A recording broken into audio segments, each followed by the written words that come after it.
Hello వాళ్ళు మీరు ఇప్పుడు చూస్తున్నారు కోవెలకుంట్ల నుంచి మనము ట్రైన్‌లో ట్రావెల్ చేస్తున్నాం. ఎక్కడి దాకా అంటే జమ్మలమడుగండి.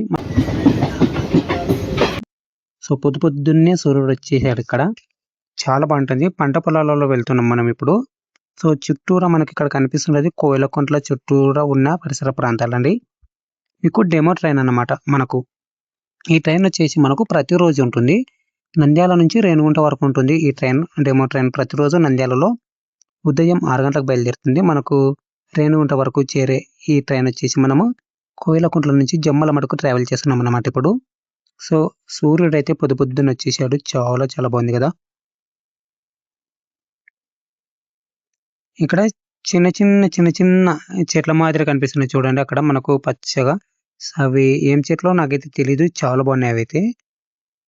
సో చాలా మంది ఈ ట్రైన్‌లో క్రౌడ్ చాలా ఉంటారు. సో వాళ్ళని చూపియడం లేదు. ఎందుకంటే సో ప్రపంచాన్ని చూపించాలి అనుకున్న అంటే క్రౌడ్ చుట్టూరా ఉండే సో నేచర్ ఎలా ఉంటుంది చూపించాలనుకున్న క్రౌడ్‌ని కాదండి.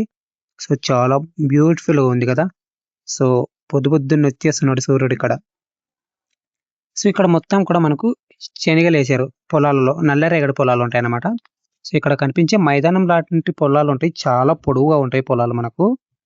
పొడవు అంటే ఐ మీన్ ఒక 2-3 కిలోమీటర్స్ వరకు సమాంతరంగా ఉంటాయండి. సో ఇక్కడ మనము ఎంత లేదన్నా మనకు కోవెలకుంట్ల నుంచి జమ్మలమడుగు ఒక 15-18 కిలోమీటర్ల వరకు ఉంటుంది. అంత దూరం కూడా ఇలాంటి పొలాలే ఉంటాయి. అందుకనే షూట్ చేశా. మీకు ఇక్కడ మిషన్‌తో పట్టించారు శనగల్ని. అందుకని అక్కడ సాళ్ళ మాదిరి ఏర్పడ్డాయి. మొత్తం కూడా శనగ తోటలు ఉంటాయి ఇక్కడ. అంటే మనకు రెండవ పంట మనకు వర్షధారణ కింద ఏసే రెండవ పంట మనకు శనగ మాట. మనకి ఇక్కడ కనిపించేటి గొర్రె మంద గుంపులుగా ఉంటాయి. ఇలాంటి గొర్రెలు చాలా గుంపులుగా ఉంటాయి. వలస వెళ్తాయి కదా పక్షులు అలాగే. సో జీవాలు కూడా మనకు గొర్రెలు కూడా వలస వచ్చేస్తాయి అన్నమాట ఇక్కడికి. ఎంత బాగుంది కదా! సో ఎక్సలెంట్‌గా ఉంది ఈ ప్రదేశం అయితే నాకైతే. గొర్రె జీవులను ఎలా మేపుతారు? అంటే గొర్రె జీవాలను ఎలా మేపుతారు అనేది తెలియాలి కదా! సో మొత్తం నల్లరేగడి పొలాలే చాలా బాగుంటుంది. సో ఇక్కడ నుంచి స్పీడ్ మోషన్‌లో వస్తుంది వీడియో.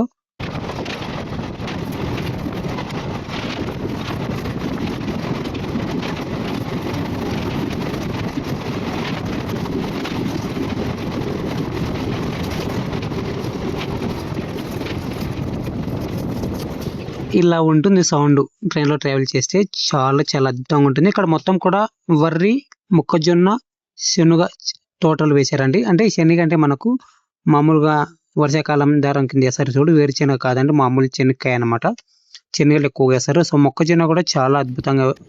ఇది మనకు వచ్చేసి ఏదో ఊరండి. నోసం రైల్వే స్టేషన్ ఇది. సో చాలా స్పీడ్‌గా వెళ్ళిపోతుంది కదా! సో ఎంత స్పీడ్ వెళ్ళిపోతుంది అంటే ఇంత స్పీడ్‌గా వెళ్ళట్లేదు ట్రైను. సో నేను పెట్టింది అంత స్పీడ్ పెట్టాను. ఇక్కడ మొత్తం చూపిస్తున్నా కదా! ఇవన్నీ కూడా శనగ తోటలే. చాలా ఎక్కువగా. ఇది మనకు కరివేపాకు తోట అండి. ఈ పచ్చగా కనిపించేది. సో ఇది మొత్తం కూడా శనగ తోటనే. చాలా బాగుంది కదా! సో దగ్గరలో ఉంది. సో జమ్మలమడుగు ఆల్రెడీ వచ్చేసినట్టే మనకి ఇప్పుడు. సో ఇది జమ్మలమడుగు రైల్వే స్టేషన్.